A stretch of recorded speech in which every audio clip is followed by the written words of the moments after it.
जीवन एक गणित नहीं है, गणित से ज्यादा एक पहेली है। और न ही जीवन एक तर्क व्यवस्था है, तर्क व्यवस्था से ज्यादा एक रहस्य है। गणित का मार्ग सीधा साफ है, पहेली सीधी साफ नहीं होती, और सीधी साफ हो तो पहेली नहीं हो पाती।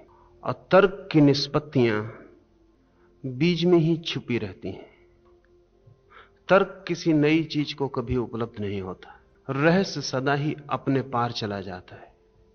लाओस से इन सूत्रों में जीवन के इस रहस्य की विवेचना कर रहा है। इसे हम दो तरह से समझें। एक तो हम कल्पना करें कि एक व्यक्ति एक सीधी रेखा पर ही चलता चला जाए तो अपनी जगह कभी वापस नहीं लौटेगा। जिस जगह से यात्रा शुरू होगी वहां कभी वापस नहीं आएगा, अगर रेखा उसकी यात्रा की सीधी है। लेकिन अगर वर्तुलाकार है तो वो जहां से चला है वहीं वापस लौट आएगा। अगर हम यात्रा सीधी कर रहे हैं तो हम जिस जगह से चले हैं वहां हम कभी भी नहीं आएंगे। लेकिन अगर यात्रा का पथ वर्तुल है, सर्कुलर है, तो हम जहां से चले हैं वहीं वापस लौट आएंगे।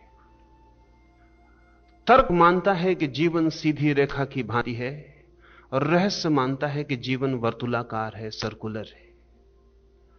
इसलिए पश्चिम, जहां की तर्क ने मनुष्य की चेतना को गहरे से गहरा प्रभावित किया है, जीवन को वर्तुल के आकार में नहीं देखता। और पूरब, जहां जीवन के रहस्य को समझने की कोशिश की गई है, चाहे लाओस से, चाहे कृष्ण, चाहे बुद्ध, वहां हमने जीवन को एक वर्तुल में देखा है। वर्तुल का अर्थ है कि हम जहां से चलेंगे वहीं वापस पहुंच जाएंगे।